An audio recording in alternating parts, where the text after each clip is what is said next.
no money, so you seen it's less than all your friends. But it a joke because your mother was a crackhead. Older sister hoeing off, giving all the homies head. I could wait for your response, but they love to hear me talk, so I just wait for the applause. I always knew that I was great, I got them haters so appalled. I'ma make it out the darkness, and my word is my bond. Delivering these bars while I'm gripping on my balls. Jealous niggas hate to see you succeed, so fuck them all. I'm the master of my destiny, nigga, you not in charge. You either on your grind or in the way, so get lost. Be a man of everything you say you stand for. Lead your people by example, being hands-on. If you're back against the wall, to get your mash on.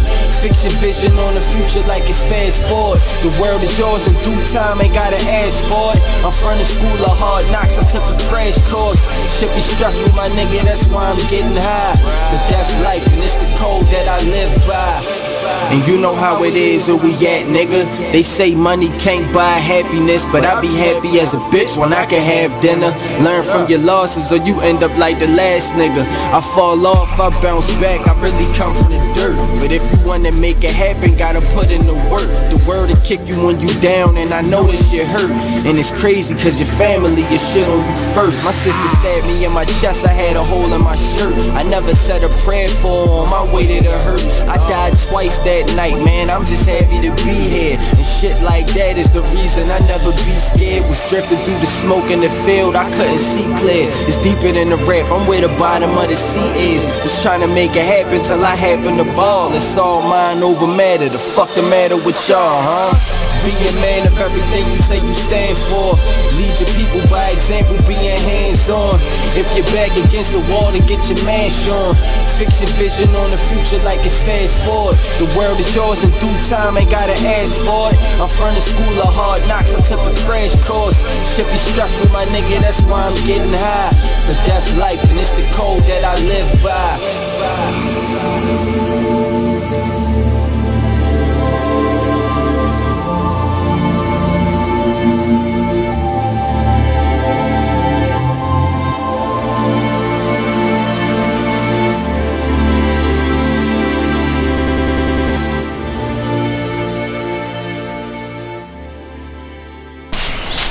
Whoa.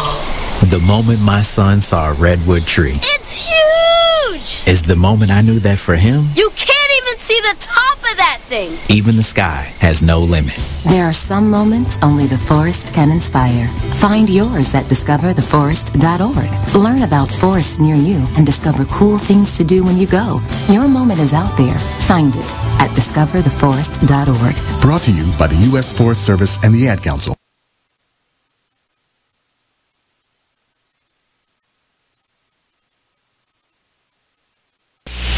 Join the Just a Bit Outside crew every Monday, 8 to 10 p.m. on BeExposedRadio.com. You wanna start off?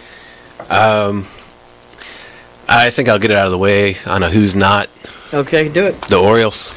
Right. They got swept by the Royals. They lost 4 in a row, and the last 5 games have all been decided by 1 run. Mm-hmm. The game before, or the last game that they lost before the Royals was the Nationals, and it was Weeders, of course, one with a home run. Hit the home run. Right. They were going into that National series. It seemed like they were doing so well, and they just crapped out. They got that game postponed, so who knows when they're going to replay that or play that game. Mm-hmm. That's my first not for the night. Okay. Okay, I'm going to go ahead and weigh in on my who's not, and I'm going to talk about the San Diego Padres. The Padres. That's okay. You Padres just took my answer. They're in last place in the NL West. They've lost 8 of their last 10. Their run differential is a negative 65, which is just horrible. So when you have well, let me just talk about run differential a little bit. It's kind of like the how much you're winning or losing your games by, pretty much. Yeah. Okay. It's like the margin of victory, kind of. Right. So when you're in a negative number, that means that you're then your average game you're losing by a whole lot. Right. I mean, a number like negative 65, this early into the season is pretty rough. That's and horrible. Then the pitching numbers pretty much support this stat right here. I mean, the team ERA is 4.70, which is 26th in the league. They have 126 walks allowed. They acquired Jared Weaver in the offseason, and he really has not panned out. He's off to one of the worst starts in any of the pitchers in 2017. He's 0-4 with a 6.05 ERA. In May alone, he already has 12 earned runs. 12 earned runs in May. And, another one of their pitchers, Clayton Richard, he's 2-4 with a 4.34 ERA. And, in May, he has 6 earned runs and 12 innings pitched. So they're not pitching well. And on top of that, they are also not batting well. Right. But it kind of sucks because Manuel Margot is doing pretty good. His the past few at bats, his last. Join the Just a Bit Outside crew every Monday 8 to 10 p.m. on BeExposedRadio.com. You are listening to BeExposedRadio.com.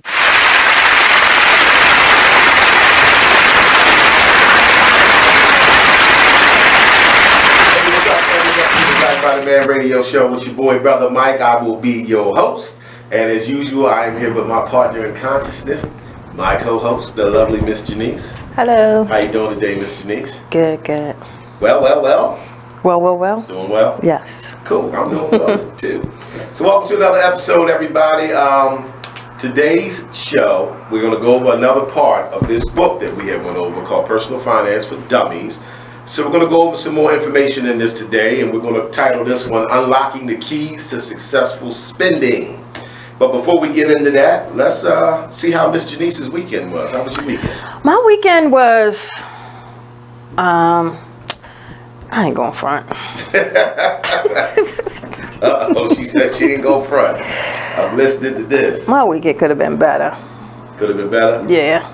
Good afternoon, Miss D. Brown. How you doing? Thanks for joining us again. Could have been better?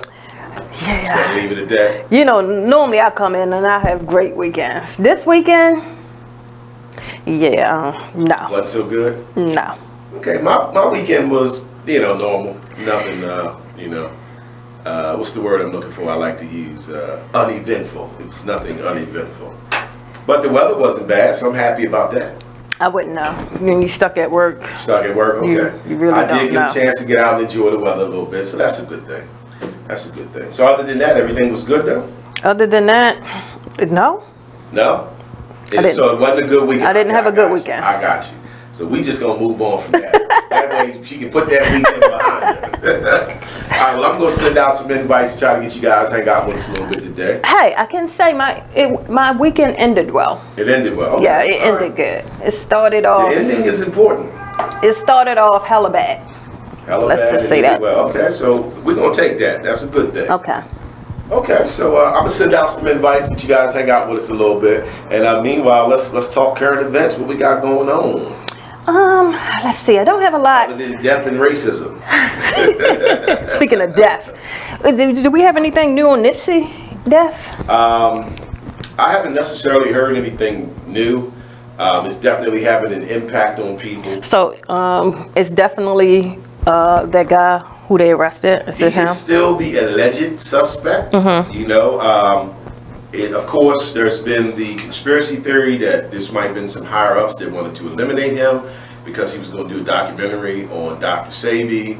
And now, you have people that are not leaning towards that so much. They start to think this was just basically some black on black crime. Like the boy, the alleged suspect, is a friend of Nipsey's. It's been around him, and evidently he had an issue with Nipsey putting him out of the store. You get what I'm saying? But I mean, even if it was conspiracy, like, wouldn't they still show some type of what you just said? Like, he had a history. Of course, it was him putting him out the store. He went back for several conversations. Like, wouldn't it still be made to seem that way anyway? Probably. Okay, I personally think that it's a high probability that it's the same scenario it's always been, which is if you are a black person who is a major player on the chessboard and you're able to do things that's going to elevate black people, they often use other black people to kill you. You know what I mean? Like, same with Malcolm X and, other people. So I get the perspective that people are coming at. Like, even though it was a brother who actually did it, who put him up to it? Who promised him something? Who, you know what I mean, made him want to do that? Because I only say that because even for you as a black man, still, if you had several conversations with a person throughout the day, like, wouldn't you know how it went or how it didn't go? I mean, from, you know, what we could see, the guy walking up to him and, like, you know, nobody sees him, or maybe they just didn't feel threatened. Right. So even if you had certain conversations with somebody throughout the day, would you not be alarmed, like, oh, he's coming back, like, and not even put guards up or anything like that? Right, especially when you are of a certain, you know, caliber as far as being a celebrity, so forth and so on. Yeah, I'm not sure. So at the end of the day, I think most people believe, like, dude was just a hater.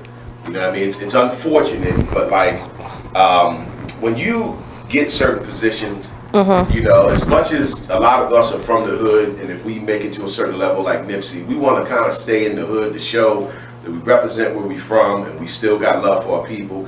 But often it's not recommended, you know, because the hatred can be so deep, the jealousy can be so deep with those people who grew up with you, been around you, and then they not rolling the way that you roll. And unfortunately, jealousy and envy, when it comes to us, I cannot speak on another race, right? When it comes to black people, jealousy and envy can be anything from slander to murder. But still, like, we are very smart people. Like, we are very smart people. And with everything that Nipsey was doing, I have to assume, like, Nipsey was a very smart man. So if you feel comfortable enough to be standing, you know, in your neighborhood without your bodyguards or, you know, any type of protection, like, there's no way you would feel that somebody's from your neighborhood, whether jealousy, envy, or anything else, that you would have any type of concern that you would be fine still standing outside to hold conversations like that. That still just seems mighty odd to me. Right, it's a very ugly situation. And at the end of the day, you know, we lost a young man who had got his consciousness and he gained some knowledge, wisdom, and understanding. And he was doing his best to use his platform to begin to spread that message. And unfortunately, he met an early demise, which has happened to a lot of black leaders that we felt we selected, not leaders that were assigned to us. And so we kind of selected him, at least the millennials at a minimum did, selected him as one of their leaders. So I often say, if it's a black leader that we selected, they usually get eliminated. See, and I just say it was though, because, you know, most people or the government, whoever knows, like, if we can turn this over to black on black crime, we can, you know, hurry up and move on with the situation, and then we won't have to speak of it anymore because it was a black on black crime, and we don't, you know, it isn't something we want to continue speaking on. So, you know, I just don't want people jumping to the conclusion that, you know, it was a black on black crime, we moved on with it, and then now it's all done and we will never hear of, you know, this topic again. Right, yeah. I mean, my take is, that'd be a shame. This is going to be another Biggie Smalls and Tupac situation. They're never going to solve this. I wouldn't be surprised if the alleged person gets off. You know what I mean? Now, if he gets off and gets proven to be not guilty, that's going to really make it look like someone else put him up to this. Well, he's already pleaded. You know, and that's why they could guarantee him, we'll take care of you. You know what I mean? Go ahead and murk him out. And don't worry, you know, it's going to look like you're going to jail, but we ain't going to let that happen to you. Okay, he has OJ lawyer. He has the same lawyer that defended OJ Simpson. Yeah, and that's a little suspect in itself. That's suspect in itself. Like, how do you go from being a gangbanger to having a high-powered attorney like that? It's interesting. Ms. D. Brown says our own family members can hate on us to that degree. Absolutely. That's right. I mean? It's a tough pill to swallow. But I push that message. Hatred, envy, jealousy. It starts with family and friends. Strangers don't often become hateful or jealous of you. It is your family and friends. These are the people that you have to be careful of, because these are the people who are judging you and feeling like, why you and not me? You know what I mean? Or she thinks she's better than us now. Or he thinks he's above us now. This is where the jealousy and hatred comes from. It comes from family and friends. It's sad. It's a sad statement. But, you know, the BBD radio show, we deal with reality. So as uncomfortable as that may make some people feel, deep in their consciousness, they know that there's truth in that. Well, you know what? I'm really going to do my homework on this one. I'm not going to lay this one to rest yet, and I will I'm going to do some homework. Okay. On this one. Fair deal. And I'm gonna get, I'm gonna get some. We'll find out what's really going. What's really going on? I know. I'm just a person. I just have to know.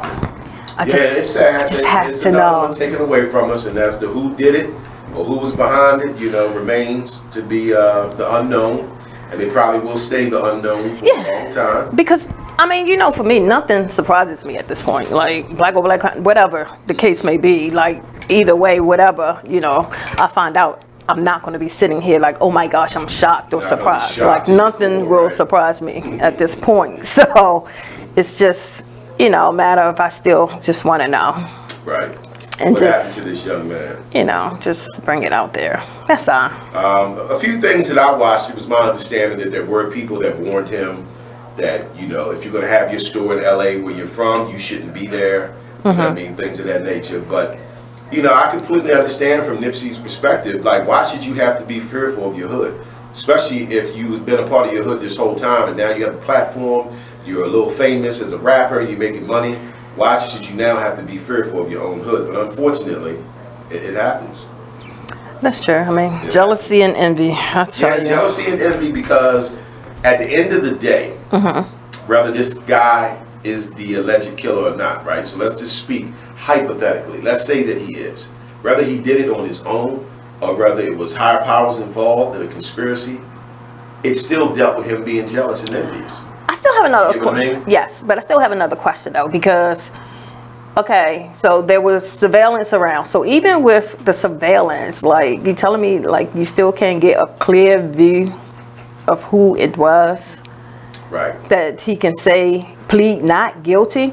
When people commit crimes all the time, when the feds go up, and that's what we do, we go up and get surveillance video, right, and we can get the face of the person immediately. Right. What's so hard about this? I'm with you. What's so hard about getting the face? Yeah, all of a sudden footage gets lost, footage gets grainy, we couldn't quite see who it was. That he's even in a position to say not guilty. Is probably one of the largest conspiracy countries on the planet because they just do so much dirt. You know what I mean? Like, this is why they gave us the movie The Matrix. America is a matrix. But people are really not living in the reality that they think they are. Do you really, know what I'm saying though, right? I do. Like, cause with the feds camera, they can follow you all the way from a destination you left to following you to another whole destination. Like, we can't do this here though. Right. We cannot. I believe that we can. I believe that we can. It's just not happening. But hold that thought. We are up on our first break. Stay with us. It's the Black Body Man Radio Show. We are talking unlocking the key to successful spending. We'll be back.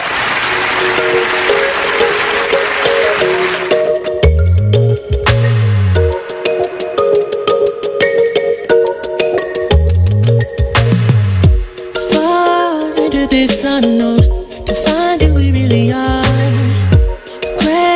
Into something new and take a break from my broken heart. Talk with the hip, tell me you lie. I think we should go for another round.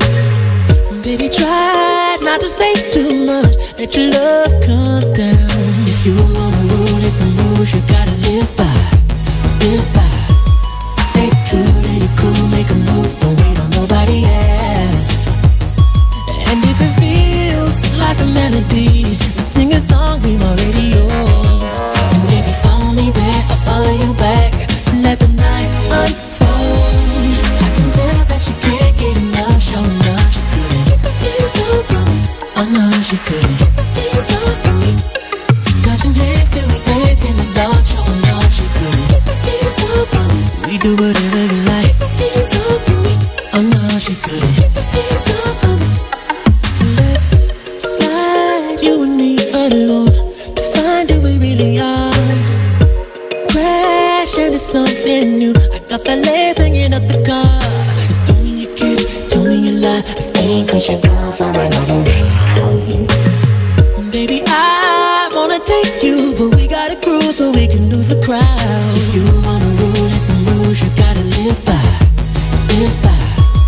Stay true to your cool, make a move. Don't wait on nobody else. And if it feels like a melody, sing a song, be my radio. And if you follow me there, I'll follow you back. Let the night unfold.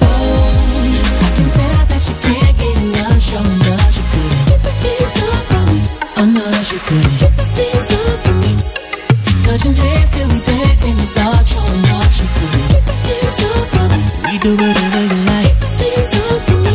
I know she couldn't keep her hands off of me.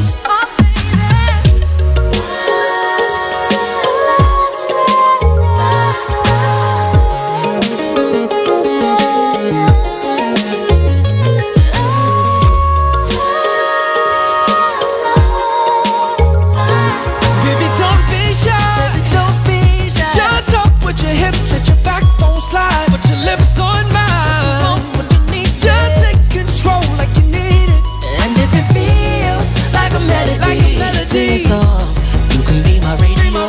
If you follow me there, if I follow you back, let the night unfold. That you can't get enough, show love. Hands off, gotta keep your hands off me. Keep your hands off me. Shoot it, do it. Keep your hands off me. Oh yeah. Dance till we dance in the dark, show love. Keep your hands off me. We do whatever you like. Keep your hands off me. I love she couldn't. Keep your hands off me.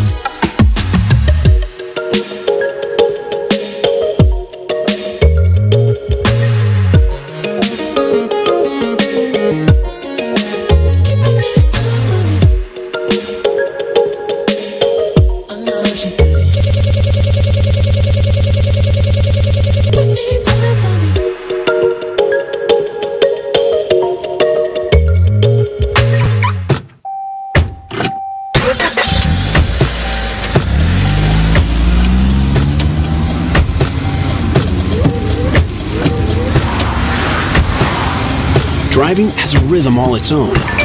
Don't wreck it with a text. Before you get behind the wheel, silence your phone. Or better yet, designate a texter.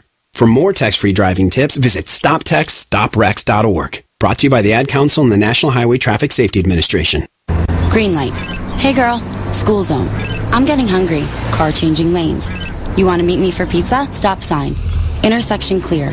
Yeah, street. Pizza sounds good. Ballin Street? Girlin Street! It's hard to concentrate on two things at once, like texting and driving.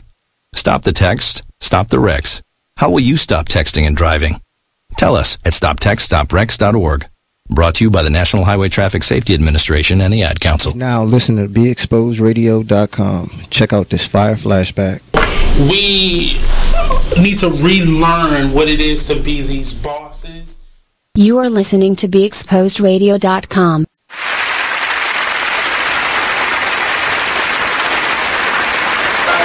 Black Bottle Band Radio Show. Missed our intro. Today's topic is going to be unlocking the keys to successful spending. This is based out of the book Personal Finance for Dummies. We did one show where we covered topics out of this book, so we are back by popular demand to bring you more info on this. But we were currently going over current events. Yes. So we're talking about Nipsey Hussle, which is, you know, at the end of the day, it's just tragic. You know, whatever the scenario is, it's just tragic. On a very, very serious note, right? My advice to the world of people, especially black people, right, is you have to have the Most High involved in everything that you do. If God is not a part of what you do, even though you may feel you have success with it, you may not have the protection against demonic forces that are come against you. So that's just a little something we all can learn from. Very true. Make sure you have the Most High involved in your plans and that He gives you the stamp of approval, because then it will come with protection. No matter how anyone tries to look at this, my perspective is Nipsey did not have the protection of the Most High God. You know what I mean? Because, you know, the demons, the enemy was allowed to come and take him out. You know what I mean? So we got to keep that in mind at all times. But I'm not going to take you down the spiritual rabbit hole today. We'll just move forward. Rest in peace, Nipsey Hussle. Yes. So from there, I go to Chicago's new mayor is a black woman for the first time ever. Woo-woo! She gets a bell. Yes. Lori Lightfoot, a lawyer and a former president of the Chicago Police Board, has won Chicago's vote to become the first black woman mayor of the city. Nice. That's always good news to hear, but it's always like a double-edged sword. Yeah, that's true. Yeah, it is, because I always feel like when they do stuff like this, they also set in motion a plan to set the person up for failure. You know, for example, the Detroit mayor, like he's in jail doing like 20-something years, man. You know what I mean? Like all these people out here committing all these, you know, white collar crimes, but yet, you know, he gets caught up in it. So it's like it was a beautiful thing. He became mayor of Detroit, right? And then next thing you know, he's in jail. You know, so I'm happy, but at the same time, I'm a little scared for this woman. You know, watch your back, sister. Yes. They'll try to set you up for failure. They love putting black people in place and then trying to ruin everything they did. We've seen it with Obama. I mean, a lot of that wouldn't be able to happen if you know you can just get the support that you need from your own people. So just please. Chicago's a war zone. So now that the world knows it's a war zone, what better time than to put somebody black in charge of it, right? So you can say, hey, she's in charge, not us. You know, in our reality, you know, a lot of the crimes that happen in these cities, and again, I'm not going to take y'all too deep down the rabbit hole, but all these black people not killing each other like that. People would find it hard to believe, but trust and believe there's other elements at play. Yes. There are rumors that the government sends in snipers and killers at nighttime and be knocking these black people off and then portraying it as just a bunch of black on black crime. Yes. You know, so good luck, sister. Good luck. Good luck. Good luck. Good luck and congratulations. And congratulations. You get a bell, Miss Mayor. So, speaking of Detroit, Millennium aims to open Detroit's only black-owned grocery store. Okay, nice. Entrepreneur from Detroit is on a mission to increase representation when it comes to ownership in the area by opening up the city's only black-owned grocery store named Silver Eats. Nice. And that's Raphael Wright. Okay, that's what we need. That's what we need. I like it. We Buy Black. Sharif was attempted to do that. He had a crowdfunding that he had on IG for people to donate money so he could create the first black-owned grocery store. So that's always great news. So yeah, so I know he's still in the midst of getting funds together for it. I know he's put 50 grand of his own in it, and I know he's been able to probably from like GoFundMe get like 37 grand, but from like other places, other grants and things of that nature, he's been able to get 74 grand. Okay. So he's making progress. Yeah, he's making progress. He's making progress. Very nice. Very nice. It's going to happen. So Detroit, be on the lookout for it so you can support it. Yeah, Detroit. It's going to be nice. Get your own black grocery store. I'd love to visit. So sidebar. I don't know where this place is at, but I've seen it on Facebook several times. So evidently there's a new black-owned movie theater here in Baltimore. Oh yeah, it is, right? You know, and again, forgive me for not having the information exact. I just happened to catch a glance of it. So, but you know, everyone check that out, look it up. I'm definitely gonna look it up, and definitely got to go there and check that out. You know what I mean? Black-owned movie theater. You know, like we go hard and live by conviction, trying to make sure some of our money goes towards black-owned business. Yeah, I'll be able to get that information before the show's over because I have it in my phone somewhere because my daughter did send it to me. A little later. She sent me a text on it, on that new black movie theater. Anything else exciting in current events? No, I just have one more. A police officer in Richmond, Virginia told black students outside of middle school, wait until your assets turn 18 and then you're mine. Wow. Yeah. And for that, he gets to undergo remedial training that's what he gets to do. Right, which means nothing's going to happen to him. They're going. I thought they did that in the beginning. Yeah, you're supposed to already have that training. You know, we have these type of things happen, whether it's the extreme of the police actually killing someone black, or the lesser end of it, like you said, where he's threatening them and saying, wait till you're 18, then I'm going to get you. I just hope as a people we're waking up to the reality of who these other people are. You know what I mean? We've been asleep for a long time and not wanting to face the reality of where our enemies are at and who our enemies actually are. You know, so I'm hoping that's the bigger picture we all get from this. You know, that way we don't go into these things so blindly. See, our kids are not taught who their enemy is. And that's why when they're in the presence of their enemy, they can't recognize it.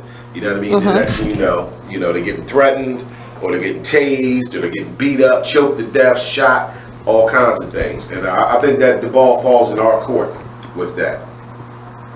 Okay, Nate, is this what I was looking for here? Next Act Cinema? Yes. Okay, there it is. So we just got it in. The manager gave us the information. The black-owned movie theater is called Next Act Cinema. It is located at 921 Ricerstown Road, Pikesville, Maryland, 21208. So again, it's a new black-owned movie theater. It's called Next Act Cinema, located at 921 Ricerstown Road, Pikesville, Maryland, 21208. Next Act Cinemas, if you're checking out the BBD radio show, you just got a free plug. Hope you enjoyed it. Very nice. Thank you, Nate. Appreciate it. All right, so we ready to rock? Yes. All right, so let's plug our own stuff. Yes. So as usual, you guys, make sure you check out blackbodyman.com. Remember, buy is spelled B-U-Y as in purchase. Go to blackbodyman.com so you can get your BBD apparel, support black businesses. And as usual, check us out on patreon.com/BrotherMikeBBD, where you can donate at least $1 a month to help the Black Body Man brand and the Black Body Man radio show continue to move forward. We need help with keeping these gears lubricated. You know, we are a grassroots startup, so again, as I always say, we don't have financial backing like we would like, but we do know it's coming in the future. So again, make sure you guys check out blackbodyman.com. We got our new polo shirts out. We have V-necks coming up soon with the embroidery of the Black Body Man logo. They're going to be very, very nice. Can't wait till they arrive. And again, go to patreon.com/BrotherMikeBBD to help us out and become a patron and get access to our patron-only feed. So we appreciate you guys. All right, so let's get into it. Okay. So we are back in this book, Personal Finance for Dummies. And we brought you guys a show on this book. It's a very good book. As I said before, don't let the title for dummies ruffle your feathers. It just simply means they write these books and put it in layman's terms so the rest of us can kind of understand it without having to be confused on things. So we're going to talk about unlocking the keys to successful spending based on personal finance. So the first part, excuse me, of unlocking the keys to successful spending is living within your means. This is easier said than done. So it says spending too much is a relative problem. Two people can each spend $40,000 per year, including their taxes, yet still have drastically different financial circumstances. How? Suppose that one of them that earns $50,000 annually, while the other makes $35,000. The $50,000 income earner saves $10,000 a year, and the one who earns $35,000 accumulates $5,000 of new debt. Don't let the spending habits of others dictate yours. Certain people, and you know who they are, bring out the big spender in you. Do something else with them besides shopping and spending. If you can't find any other activity to share with them, try shopping with limited cash and no credit cards. That way you can't overspend on impulse. So let's talk about living within your means. Do you think it's getting better for people now? Do you think people are now living more within their means than they was before?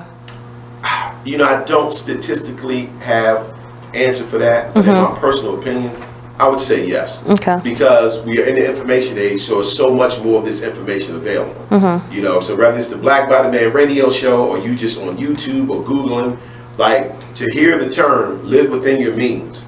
20 years ago, that would have been foreign to you. You never heard it in your life.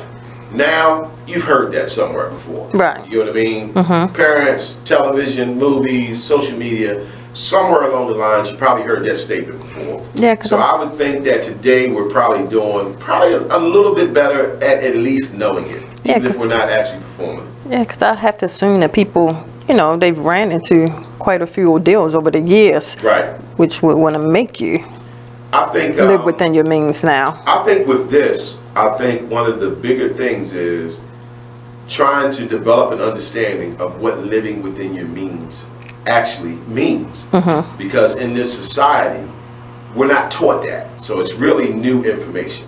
You know, and this is why we've all been victims of making $40,000 a year and buying a car that costs $70,000. See, that's not living within your means. We may think it is because we can afford the car note every month. But the reality is you just bought a vehicle that depreciates, it doesn't appreciate, that costs more than what you make in a whole year. So that's not living within your means. And we've all done it. You know what I mean? We've all done it because, again, you know, we're victims of the things that we've been taught within this society. So living within your means we would have to give them a better definition. Like they said, if you make $40,000 a year, you want to live like you make 30. But isn't that a little difficult still to do? Because even when you try to live within your means, like with certain people, when you have to pay rent, those who have rent instead of mortgages, like you want to live in a certain area, especially if you have kids, you know, you want to get in the best area that you possibly can for yourself and your children. Isn't that a little hard to do? It can make it challenging. With what people are charging nowadays for rent, or them, you know? So if you actually have to live within your means, you be putting yourself in a bad situation. What if you don't? Within your means, you can stack up enough money or invest enough money where you can eventually get to where you want to get, and then you'll do it under better terms. Yeah, but I mean, but in the meantime, like most people don't want to even have to go through it. Sure. At all. Exactly. That's a part of why none of us do live within our means. We haven't been taught. We haven't been trained to do that. You know, we've been trained to live the way we want to live, get the things that we want to get. And when you introduce financing into things, it really blurs the line between what you can afford and what you can't afford. Right. Because they have you focused on, you know, the monthly payment, not the actual amount of money you're going to be spending, which is usually astronomical. You know what I mean? Because even when you, even with some folks, when you try to live within your means, so you live around a lot of people, your community is everybody who consists of living, you know, within their means. You know, that can be a little tough. It can be tough. I think one of the important parts of what they had written here is don't let the spending habits of others dictate yours. Okay. See, so that's a big life lesson that we all have to learn in order to start living within our means. Because that is definitely easier said than done. It is. You get what I mean? It's easier said than done. It is. Who you surround yourself with, the circle that you rock with. If they party a lot, go shopping a lot, go out and eat a lot, you're probably going to be doing the same thing. So it goes back to what I've stressed on other shows. There's a bit of selfishness that's involved with you trying to better yourself, because you are going to have to pull away from certain things. Because the reality is, like, some of the habits that we have picked up that are pretty traditional with us as black people are habits that keep you broke. Yeah. And one of those habits is shopping a lot. You know what I mean? You're not really living within your means. But again, I could go down the rabbit hole and take you deep as to why we do that, because of the oppression we go through, and it makes us feel good, you know, like it's self-medicating, you know, but that's another show. But yeah, so I think that's a major part of it, though. You know, don't let the spending habits of others interfere with your spending habits, and that's easier said than done. It is, because if you're a person, like say somebody's watching the show right now, and you really want to, you know, live within your means, like what is the advice to that person to doing that? How can you do that with society right now, with everything out of control like it is? Like, how can you feel comfortable to go live within your means? You got to look at what you make, especially as a single mother, and look at what you spend, because no matter how much all of us are in a certain level of the struggle, there's still a lot of money that we spend on unnecessary things that we don't really pay attention to. So maybe we can live in a better house, but just drive a little lesser car or something. Drive a lesser car. You don't have to have red bottoms. You don't have to have the Jordans. You don't have to have the Gucci and the Prada and all that. So those are areas that we could cut. And again, easier said than done. I'm definitely not the authority on this. I don't want nobody looking at me, you know, like I got it together like that, you know, because again, when we do these shows, I learn, you know what I mean, as well. But yeah, those are definitely areas that you could examine. But I think a big part is examining your circle. You know, like if you hang with plumbers, you're probably eventually going to know a little bit about plumbing. Yes. You know what I'm saying? Somebody be talking one day, you be like, oh no, that's not the right type of wrench. Right. You gotta get, you know what I mean? Because you hang with plumbers, right? So it's the same with your finances. If you're within your circle, there are people that spend a lot of money. You're probably going to be spending a lot of money. If within your circle, you hung with frugal people who like to invest in cryptocurrency, right? Yes. Like to invest in stocks. You're probably going to invest in stocks and cryptocurrency. You know, so this is what I think of when it says don't let the spending habits of others dictate yours. Right. When you go with people and you go places, are you around people that like to stay frugal and go to Panera Bread? Or are you around people that want to go to the Cheesecake Factory all the time? You get what I mean? It's a difference in the level of spending. So I think that plays a part, and I think that's some of the things we have to look at, because we are influenced to spend our money. I mean, when's the last time you've been with someone and you was going to purchase something, right? Say it was expensive, and you looking like, oh, you know, I really want to get that jacket, but you know, I don't want to pay the price that they want for it. And then the person with you like, girl, go on, get it. You know, you work hard. You know, you deserve it. And what that person is telling you is not false, but it still may not be the best move for you. That little bit of influence can push you overboard. Yeah, well, I must have the right circle around me, because not me, because I could be like, I'm looking at this dude, don't buy that car. You gonna, that's a liability. Yeah, cars are terrible. I think I should order these shoes. No. Don't do it. Oh, that's terrible. All right, so under living within your means, one of the first ones it speaks on is don't waste money on brand names. Right. You don't want to compromise on quality, especially in the areas where quality is important to you. But you also don't want to be duped into believing that brand name products are better or worth a substantially higher price. All successful companies advertise their products. Advertising is cost effective and good business if it brings in enough new business. But you need to consider the products and services and the claims that the companies make. Branding is used in many fields to sell overpriced, mediocre products and services to consumers. Companies spend a lot of money creating and cultivating an image which has zero impact on how their product actually tastes or performs. Now, of course, that part, that's big. That's huge. That's real big, and that's real huge with us as a community of people. You know, like as a community of people, we are branders. You know what I mean? We walk around rocking everybody's stuff. Yes. You know, and that's exactly why you need to rock BBD, because we'll be proud that you're wearing our stuff. So yeah, be careful of the brand name. So I'll go back to red bottoms. You know what I mean? Like, I get it. I've seen the red bottoms on women. They look nice. They're sexy. But can a woman still look sexy with a different shoe?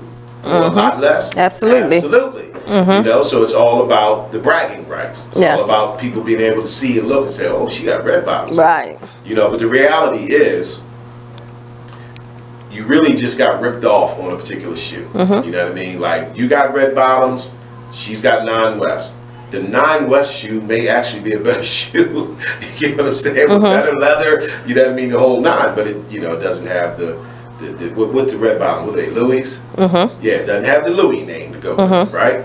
So, you know, be careful of wasting money on brand names, you know, and I think that goes into not just clothing, like even in other things, accessories. Right. You know, like you don't have to wear real diamonds. I mean, women look quite glamorous in cubic zirconia. Yeah, but let's just still think about it. Let's go a step further. Obviously, you know, you have to know that you're overpaying for those items. They name brand items, of course, but you have to know you're overpaying for them, because they made it at $2. You just bought it for $200. Like, there's no way you don't know that part of it. Right. So now, at the end of the day, it's just if you're willing to still spend $200 for something that was made that cost them maybe $4 to make. And the answer most of the time, like you say, of course, is yes. Because I go back to the example you use sometimes with the Michael Jordan tennis and the Stephon Marbury's. Yes, that's a classic example. For those who are not aware, Stephon Marbury was a basketball player who made a pair of shoes that he wanted to be affordable for the black community. So he made sure he had them made in the same factory that the Jordans are made, by the same people, with the same product, same leather, same rubber, so forth and so on. And then he sold them really cheap for like 20 or 30 bucks. And black people didn't buy it, you know, because we have reached a point where a lot of us respect a higher price tag than they do a lower price tag. Right. With the BBD polo shirts, we sell them for $39.99. I've had people say to me, if you want black people to buy them, you should sell them for $79. They respect a higher price. They don't respect a lower price. They look at a lower price as if it's a cheap product, and they look at a high price as if it's quality. Right. But I just personally couldn't do it. You know what I mean? I was more interested in having people being able to afford the polo than trying to get some high price tags. So I'll read a comment here. This is from Nate. Nate says, we have made brand name a bad thing. It is just that, a brand's name. And clothing company is a brand that has a name. Absolutely, yep. So, and that's what it is. It's a brand name. And, you know, I like it just like the next person. You know what I mean? Like, I like Calvin Klein. I've always been a Calvin Klein fan. And Calvin, man, you better not jump out here and say nothing crazy, man. Make me eat my words. I'm going to have to come back on here and be like, I can't wear Calvin Klein no more. He done went out there and said some dumb shit. You know what I mean? But, you know, I've always been a fan of Calvin Klein clothing. Now, my perspective, and I could be wrong, but my perspective is it appeared to be better quality clothing. Okay. You know what I mean? So rather it was the Calvin Klein underwear or the t-shirt or whatever, there are brands that do give you good quality clothing. You know what I mean? Like I speak about Ralph Lauren, but he does make quality clothing. I'm not going to take away from that. Right. But quality clothing that costs $90 for a polo shirt, I don't think it's that big of a difference between a club room that might cost you $40. Right. You know what I mean? So I get it. But according to the Personal Finance for Dummies, according to this book, they're saying here's one of the areas that they're getting us at. You know what I mean? That they're ripping us off. You know what I mean? We're becoming. They actually call it label whores. You ever heard that before? No. Yeah, it's called a label whore. That's what people call it when you're the type of person that everything you have has to be a brand name, has to be a label. They say, oh, he's a label whore. Okay. You know what I mean, his hat's this, his shirt's that, his glasses is that. You know, so that's what they call it. But I think I do agree that trying to cut back on always having name brand can save you some money and keep you living within your means. Okay. Because we pay a lot of money for our clothing. We really do. We're people that like to look good. We like to look good. We definitely like to look good. So the next one is managing food cost. So the first is eating out frugally. Eating meals out and getting takeout can be time savers, but they rack up big bills if done too often and too lavishly. Eating out is a luxury. Think of it as hiring someone to shop, cook, and clean up for you. Okay, so eating out, that's probably a big one. That's a huge one. I don't think people realize how big it is. I didn't until I actually started tracking it. Right. Yeah, because I was like one of the ones who spent like $800 a month eating out. Woo. Yeah, I mean, when you, yeah, because when you're doing it, you're not, you know. I just cook for you and you give me the 800? You're not tracking.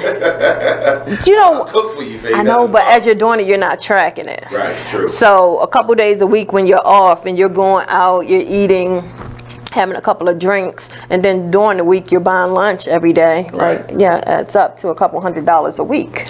Yeah, I think a key word that you just spoke was tracking it. Because that's very important. We do not realize how much money we put towards this, how much money we put towards that, until we actually sit down and track it. You get what I mean? Yes. When you track it, it does turn out to be disturbing. You get what I mean? Because you're like, oh my God, I can't believe I spent that much, right? Because it's just in little doses. You know, $13 here, $42 there, $22 there, you know, but it does add up. I'm trying to tell you, I put almost, this year alone, because of course this year I started tracking, so I put almost $1,200 back. I get to leave $1,200 extra in my account a month, just only by cutting down on the eating and what I was spending for my hair. Okay. Those two things, and that's just two things, right, gave me back $1,200. So I can't tell you what all the rest gave me back. I'm just going to give you two things that gave two things that you tracked that gave me $1,200 back a month. That's what I mean. And eating out has become a society thing. You know, like I personally, I do a lot of cooking. You know, especially because I try to eat a nutritarian diet. I try to eat healthy. And what I learned with eating healthy is that it requires you to start learning new things. Right. You got to learn how to start cooking and cooking the healthy stuff, because even some of the vegan spots or vegetarian places you go to can still contain certain items that are not quite as healthy for you, such as dairy products or processed oils or processed enriched white flour bread, right? So this is kind of next level when you get into the health things. So because of that, I had to learn how to start cooking a little bit more. Like, let me tell you what I cooked for dinner. Okay. Last night, I had some cabbage and some kale that I cooked with some mushrooms, onions, and chopped garlic, and then I had that with some quinoa and a little bit of fresh avocado. It sounded like it was delicious. It was okay, you know what I mean? Like eating clean and eating healthy, it's a process you learn, you know, but I couldn't have gotten that anywhere else.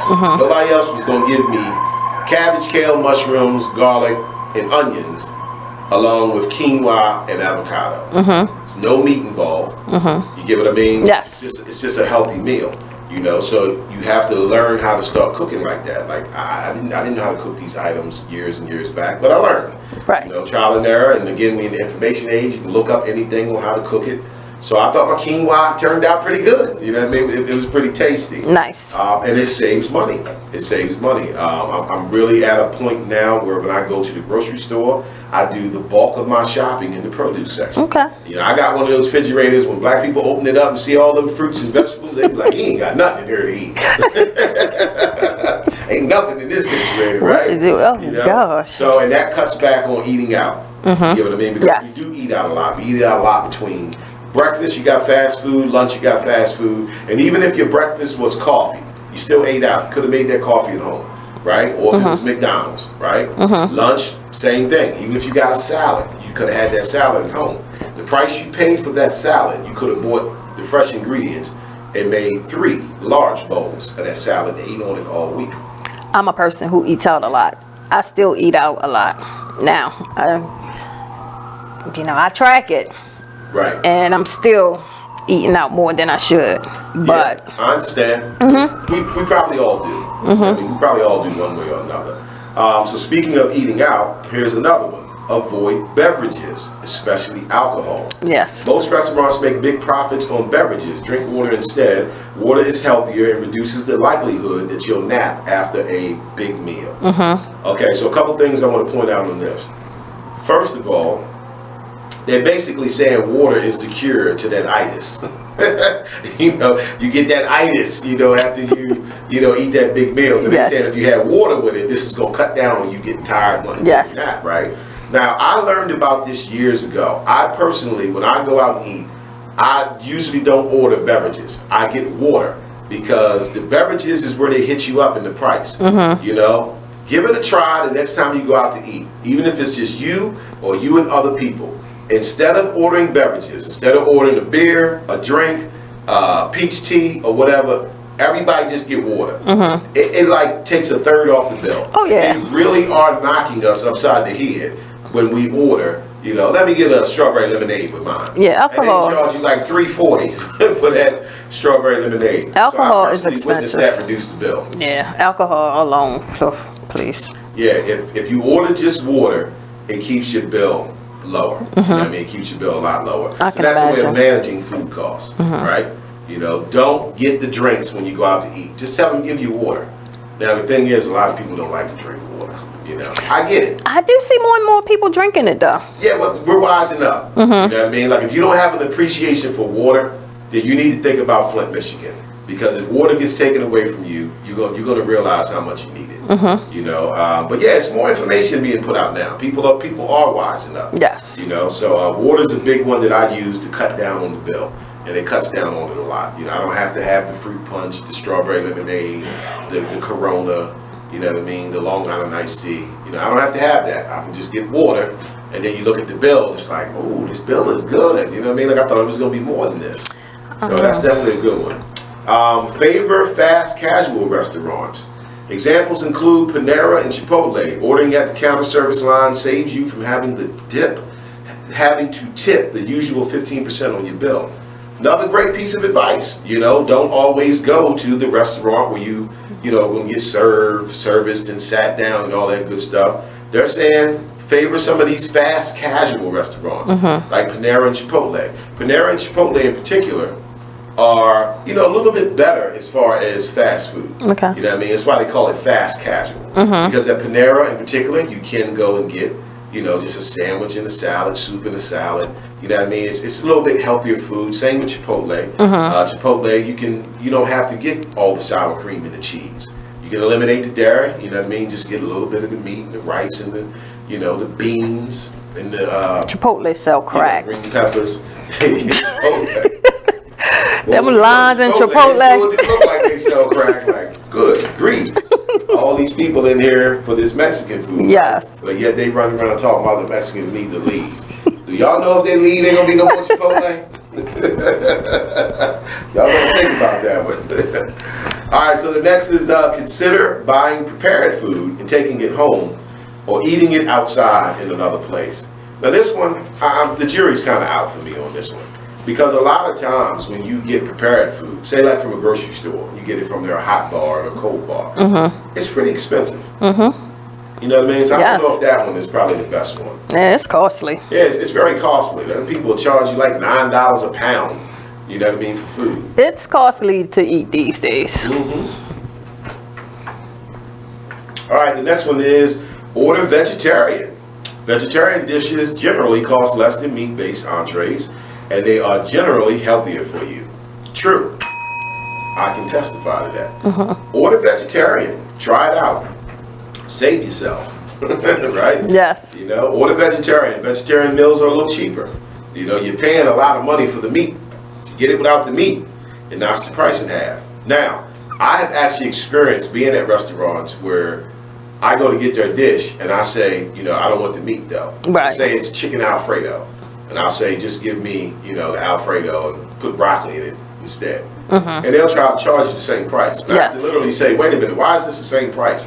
I'm not even getting the chicken. You get what I mean? Like, you can't charge me the same price when the protein is not even a part of this. You know, so sometimes you have to remind them because they'll just try to charge you the same. But if they taking that protein out, the price of that meal should go down. You're giving that's some difficult challenges. It's definitely some challenges, you know, but it's worth your life. It started with living within your means, dressing, and eating. The top 3 things we love to do. The top 3 things you love to do. We love to live out of our means. We love to look good, and we love to eat great. Exactly. And So it's hurting us. Yes. You know what I mean? We are walking around broke because of this. You know, Yes. I'm a victim like everyone else, you know. So I just try to evolve as I learn these things. That's the I thing. definitely don't eat out as much as I used to, say, in previous years. Great word. Right. Try to evolve. Try to evolve. You have to do it. It's all about evolving. You know, we don't expect anyone to jump up and cold turkey tomorrow, just do all this stuff. And if you do, great. You got a special power within you. You know, but you know, it's just about evolving. All right, so the next is eating healthy at home without spending a fortune. If you aren't skilled in the kitchen, consider learning how to cook. Folks who eat out a lot do so in part because they don't really know how to cook. Interesting. As a family member who knows how to cook, ask a family member who knows how to cook to show you the basics. Yes. Take a cooking class, read some good cookbooks on the topic. All right, so learn how to cook. They're saying most people eat out a lot because they really don't know how to cook. Okay. Now, I'm one of them people, I didn't know nothing about cooking, say 20 years ago. Okay. I literally started watching the Food Network. And I was so impressed with the things I would see these chefs doing on the Food Network, right? Yes. And one of the things that really grabbed a hold of me is they were preparing foods in manners that I wasn't familiar with. You know, as a black person, there's certain ways we prepare our food.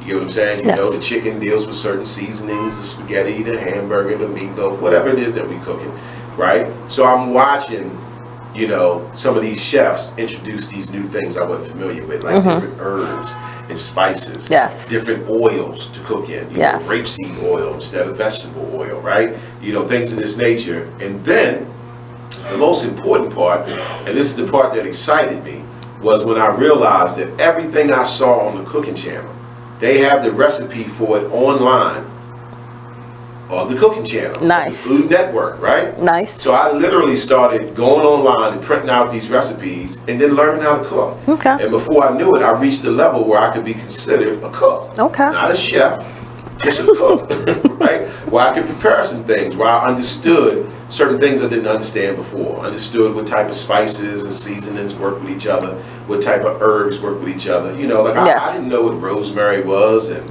thyme. You understand what I mean? And things of that nature, why they're used, what type of things they're used on. But again, we're in the information age, so people just have to take advantage of the information age. Okay. So if you can't cook, you can easily learn.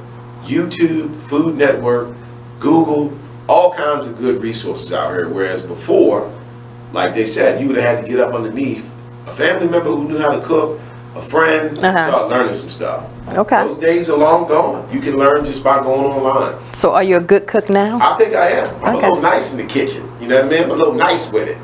You know, and now I'm focusing on healthy stuff. So now I'm getting better at cooking healthy stuff. You know what I mean? And it helps to also put it into my son. You know, because again, he still lives with me. So whatever I cook is what he's going to eat. Right. He can stomach it. And what he does outside the door, you know, I'm sure he's getting, you know, food, you know, like everybody else. Right. And occasionally when he orders something at the house, you know, I say something to him. It's just a little form of harassment. So when he has that day, and you know, and he says, "Dad, you didn't cook nothing?" I'm like, "Nah, I didn't cook nothing. Find something in here to eat." And then I leave out, come back, and it's Domino's, you know, sitting on the countertop, and, you know. And of course, you know, I don't give him a hard time, but I'll let him know, like, "Son, what is that?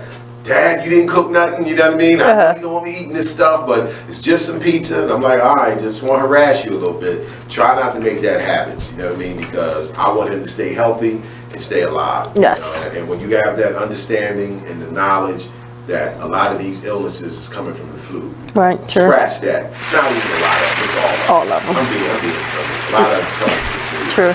They can't hurt. But anyway, we are up on another break, so stay with us. It's the Black Bottom Man Radio Show. We'll be back.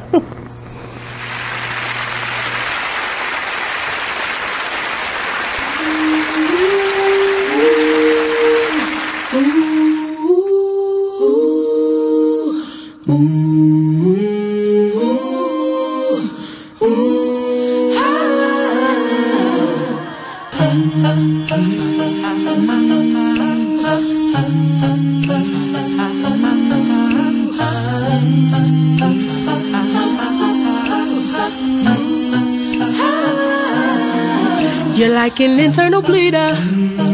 Can't see your pain, but it can silently kill ya. So deeply wounded, but don't say a thing.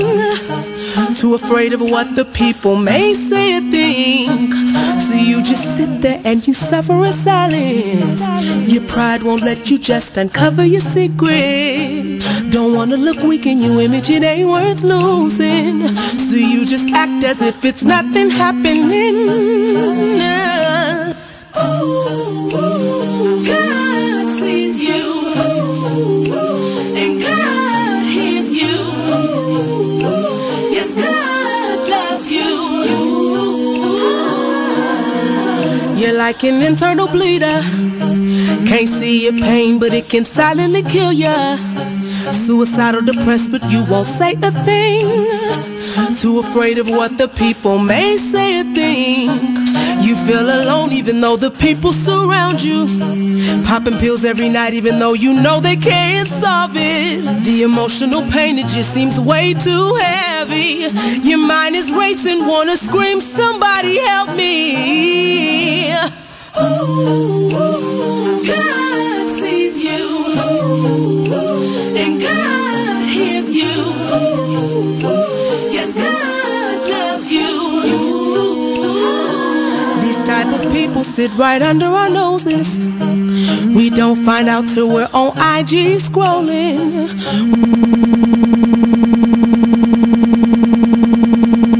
We post a few memes, but then it keeps on happening. Something's gotta change, we gotta start talking and telling the truth without the fear of judgment. Gotta come together and really start loving and heal these people cause they slowly dying. Help them believe that their life is worth living. God sees you, and God hears you. Yes, God loves you. I pray there's an end to this suicide demon. We losing people too soon, they cutting and bleeding. They think no one cares, so I wrote this song to tell you, my God, he cares and he can heal you. You are listening to BeExposedRadio.com.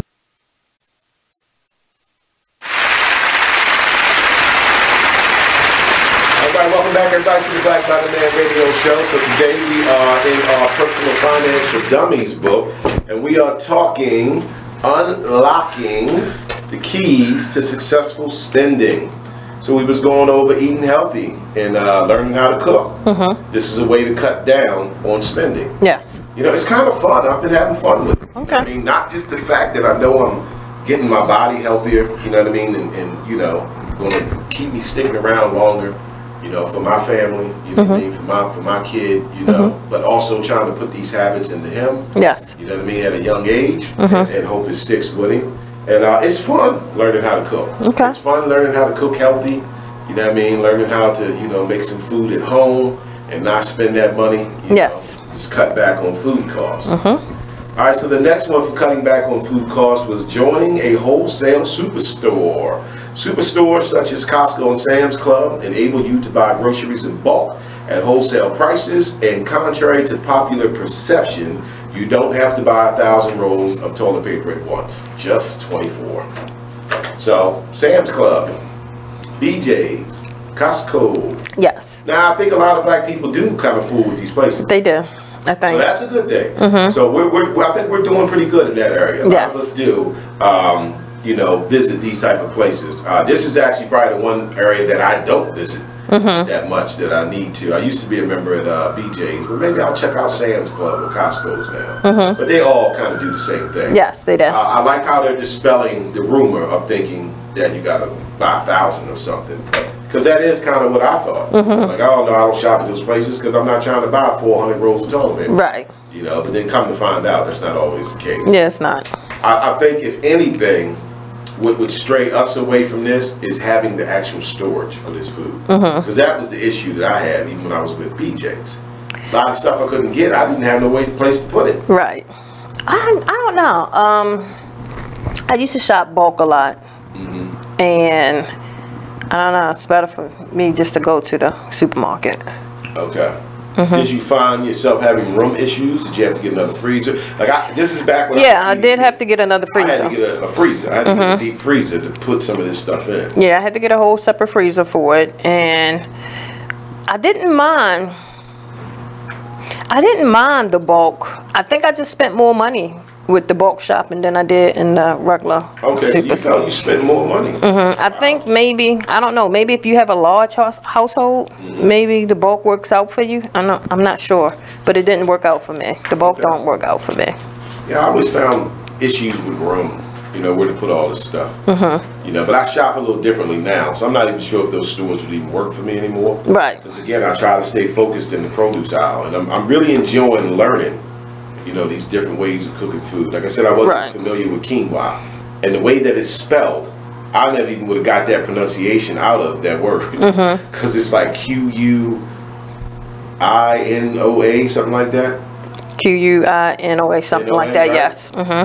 I would have said quinoa or something like that. It's quinoa, you know. If you haven't tried quinoa out, check it out. It's a grain. It's a grain that's acceptable according to Dr. Sebi's, you know what I mean? And, other guys I've mentioned, like Dr. Joe Furman, this is acceptable food on their list. It's good if you know how to cook it. Yeah, it's healthy for you. It's healthy for you. I actually cook mine in vegetable stock instead of water, just to give it a little bit, you know, flavor. Unsalted vegetable stock. Okay. That's what I cook mine in. Oh, unsalted? Unsalted vegetable stock.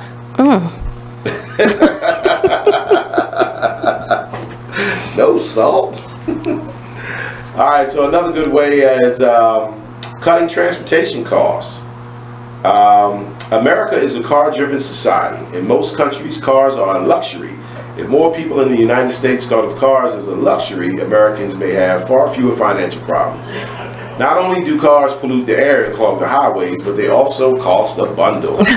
So cutting transportation costs. Back to the car thing, right? That's a big one. That's great.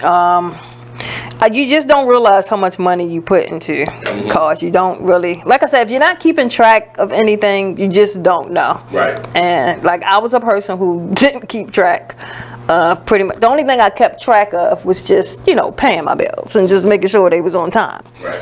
And I never kept track of the actual money that I was spending.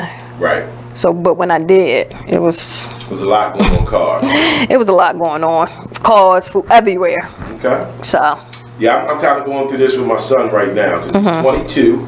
and he wants to get a car and make some payments, and I just won't let him do it. And he's so frustrated with me because I'm the only one saying to him, son, I don't want you doing car payments. I want you to save up your money and buy a car. He said, Dad, it's taking forever to save up all this money. I said, I understand, but when you do it, you're going to love it. I said, you know, I'm teaching you something different than from what we were taught. You know, our parents didn't know any better. They wanted us to be happy. They allowed us to go into debt. Allowed us to go into debt. I was proud that we was able to reach that point where we got our own cars. But the reality is, unbeknownst to them, we were starting off in debt at a young age. Basically, we've been in debt ever since. I have to tell my 22-year-old the same thing, who wants to go out and get a car note.